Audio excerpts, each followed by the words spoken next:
Anda kembali di Nusantara Petang, pemirsa. Presiden Joko Widodo mengikuti KTT luar biasa G20 secara virtual dari Istana Kepresidenan Bogor Kamis lalu. Mengutip siaran pers resmi Istana, Jokowi dalam KTT virtual ini didampingi Menteri Luar Negeri Retno Marsudi dan Menteri Keuangan Sri Mulyani Indrawati.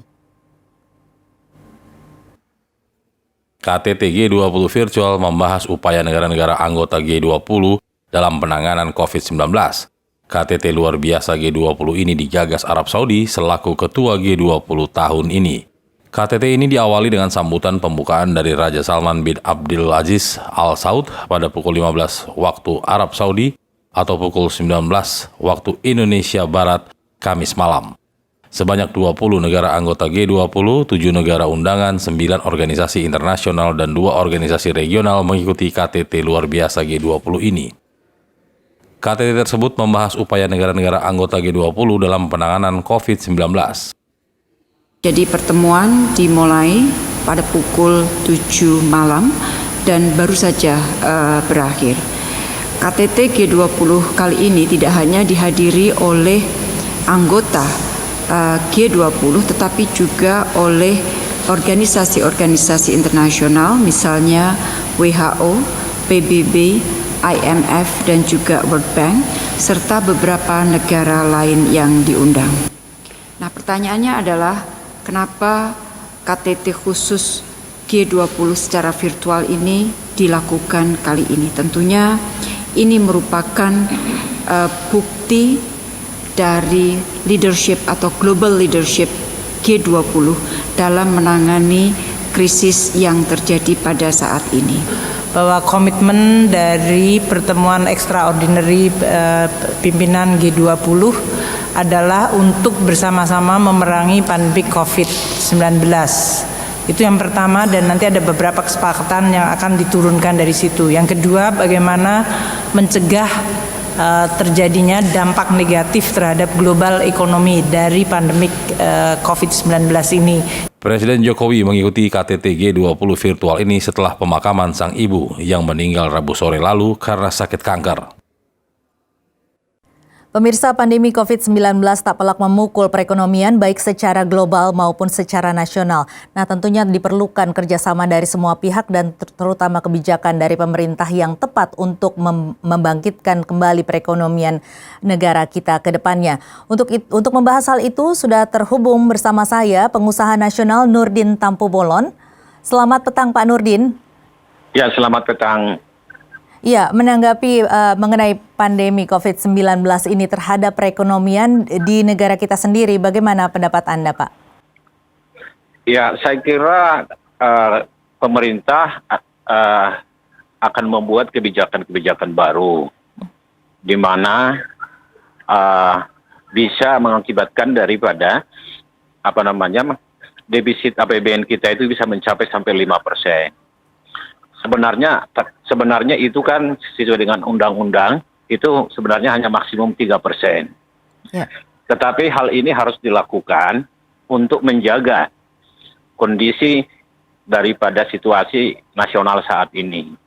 Karena dari apa yang akan dibiayakan itu semuanya adalah bagaimana membuat daripada masyarakat dan juga ekonomi masih berjalan walaupun ada yang katakan lockdown dan lain sebagainya.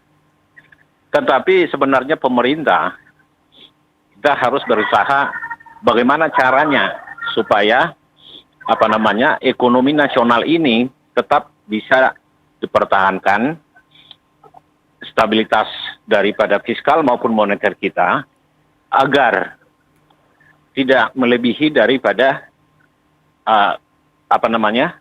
undang-undang yang kredibel.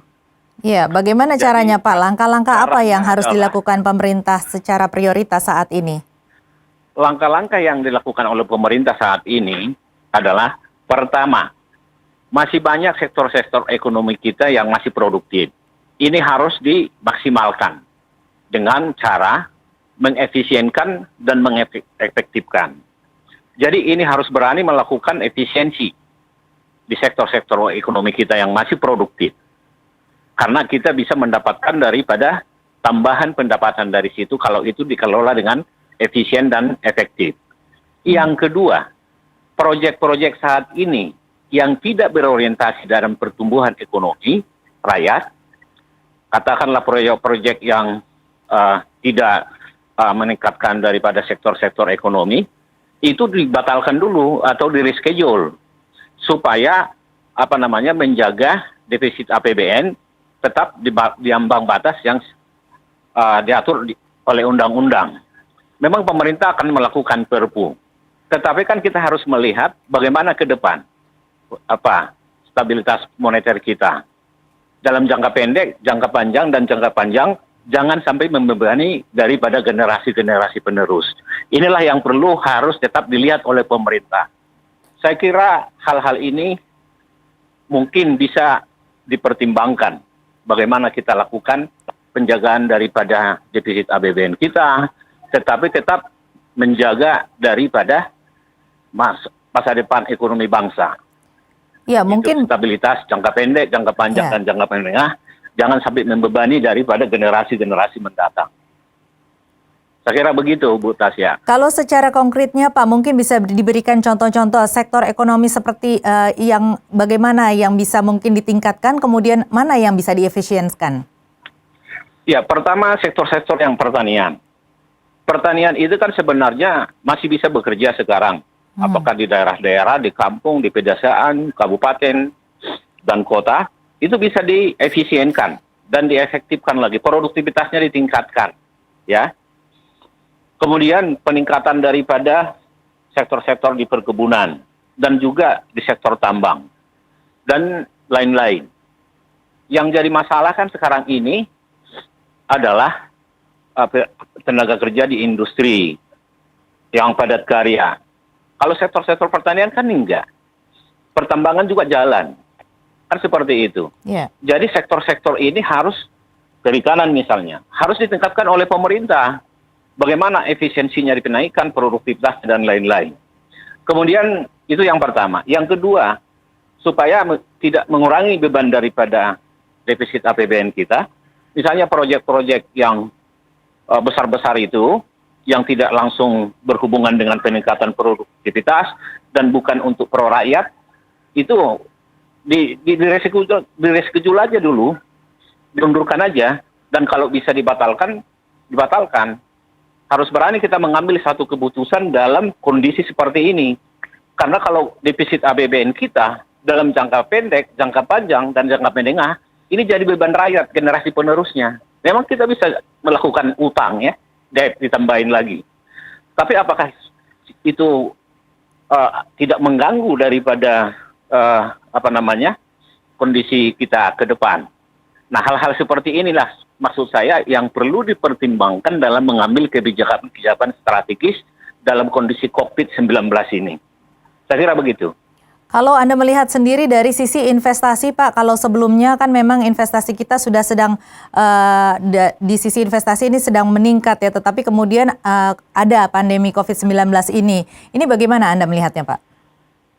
Ya, iya betul, investasi meningkat. Tetapi saya lihat investasi kita kan masih belum maksimal dalam mendukung peningkatan ekonomi. Belum maksimal dalam mendukung peningkatan pendapatan daripada masyarakat. Artinya yang dikatakan ada peningkatan ekonomi itu bukan hanya pertumbuhan aja. Pertumbuhan bisa tinggi, tapi bisa dia itu tidak merata. Ada yang tinggi, tapi kalau diambil rata-rata kan orang miskin kan masih banyak. Jadi artinya yang perlu dilihat itu apakah income per kapita pendapatan masyarakat itu meningkat atau tidak sebelum-sebelumnya. Bagaimana dengan income per kapita kita saat ini dibandingkan dengan income per kapita yang diterima oleh Malaysia dan negara-negara lainnya? Ini harus kita bandingkan. Jadi banyak investasi tapi tidak meningkatkan pendapatan negara, itu artinya tidak berhasil, belum berhasil lah. Maksud saya belum maksimal. Jadi hal-hal seperti ini harus kita lihat. Jadi pengaruh dari belum ada pandemik pun artinya peningkatan pendapatan dari masyarakat kita juga, income per kapita kita juga masih rendah kok. Itu harus kita akui. Tetapi artinya masih bisa kita tingkatkan dengan model-model yang seperti saya katakan tadi. Begitu. Baik, Anda sendiri melihatnya bagaimana prediksi ke depannya dengan adanya pengaruh dari pandemi COVID-19 ini terhadap perekonomian kita ke depannya nanti, Pak? Baik dari sisi investasi ini yang kemudian tentunya pasti akan menurun ya dari perekonomian global juga, ini kan terdampak juga, Pak. Ya pasti menurun Bu, pengaruhnya. Ya, tapi kalau kita dengan mengelolanya secara profesional, dengan melibatkan semuanya sinergitas bangsa, dalam hal ini birokrasi, legislatif, korporasi, akademisi, dan masyarakat, bersatu padu dalam membahu persoalan ini, saya kira tidak sulit. Persoalannya apakah sinergitas ini bisa digerakkan dengan baik.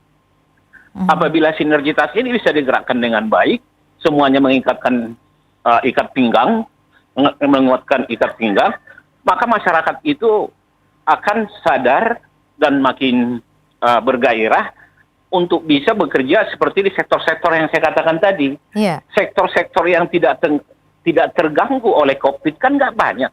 Kan masih banyak lagi. Pertanian masih banyak. Pertambangan masih banyak. Itu loh. Kalau Anda lihat Sebenarnya hanya ini kira-kira industri bagaimana, yang Pak? Berapa padat lama karya lagi yang perekonomian kita bisa pulih ataupun bisa bangkit? Ya, saya kira soal pulih atau bangkitnya itu sangat tergantung kepada kebijakan-kebijakan pemerintah dalam mengelola stimulus fiskal dan moneternya, sehingga nanti masyarakat kita tidak terganggu dengan COVID ini tidak terlalu lama. Sekali lagi yang perlu saya sampaikan, sektor-sektor ekonomi pertanian, pertambangan, perikanan tidak terganggu kok. Bisa berjalan normal saat ini. Kalau Ya. dari Bapak sendiri secara dari sisi pengusaha sendiri bagaimana menyiasati kondisi seperti ini, Pak? Ya, kita sebagai pengusaha selama dia bergerak di bidang pertanian tidak mengalami masalah kok. Iya kan? Ya. Tapi kalau di sektor-sektor buruh yang artinya dia di kota-kota itu memang mengalami betul COVID ini. Tapi kan pendapatan kita kan banyak dari pertanian, banyak dari perikanan, banyak dari industri-industri yang di daerah-daerah, kreatif, UKM, UMKM, juga masih banyak. Jadi menurut saya sih tidak terlalu takut kita bahwa pengaruh ekonomi gara-gara COVID ini terlalu berat. Enggak juga menurut saya. Bukan berarti ringan. Adalah gangguan. Tetapi saya kira pemerintah sudah bisa melihat itu. Tetapi kalau memang ekonomi kita kondisinya memang sebelumnya juga sudah agak sulit, dengan adanya sedikit gangguan pun pasti makin sulit, kan begitu. Ya. Mungkin ada Itu saran-saran ke Pak masalahnya. bagi pengusaha-pengusaha lain yang di sektor lainnya, yang bergerak di sektor lainnya untuk menghadapi situasi seperti ini? Saya katakan dari tadi bahwa tidak semua sektor kok Ya. ini bermasalah. Beda dengan semua sektor yang mengalami. Sektor-sektor produksi yang di basis kita, di basis Indonesia itu pertanian dan pertambangan itu tidak terganggu banyak. Kan begitu? Ya, jika di sektor lainnya Pak Tetapi mungkin sektor-sektor ada yang di saran-saran kota-kota, bagaimana menyiasati kondisi seperti ini, sektor-sektor Pak? yang di kota-kota, misalnya tukang ojek, supir-supir, dan lain-lain, itu berpengaruh pendapatan mereka yang harian. Tetapi pendapatan negara dari sektor-sektor lain itu kan, itu yang saya bilang dimaksimalkan saja dengan efisiensi dan efektivitas. Kan itu yang saya maksud tadi, yang masih produktif. Ya. Dan juga proyek-proyek yang mercusuar, yang tidak langsung meningkatkan pendapatan negara atau pendapatan masyarakat dalam peningkatan income per kapitanya, dihentikan aja dulu itu. Sehingga defisit APBN-nya bisa menurun. Jangan sampai melewati 3%. Kira-kira seperti itu. Iya. Baik Ya. kalau begitu. Iya, baik. Baik Ya, Pak, terima terima kasih kasih ya. atas waktunya. Terima kasih. Salam buat semuanya. Ya, baiklah. Ya, tentunya kita semua berharap bahwa wabah ini segera berakhir dan tentunya seperti yang disarankan dan dikatakan oleh Nurdin Tampunbolon, pengusaha nasional tadi, bahwa produktivitas harus terus ditingkatkan secara maksimal dan tentunya harus diatur ulang kembali prioritas mana yang harus dilakukan. Baiklah pemirsa, itulah tadi perbincangan kami dengan Nurdin Tampu Bolon, pengusaha nasional, untuk menyikapi pandemi COVID-19.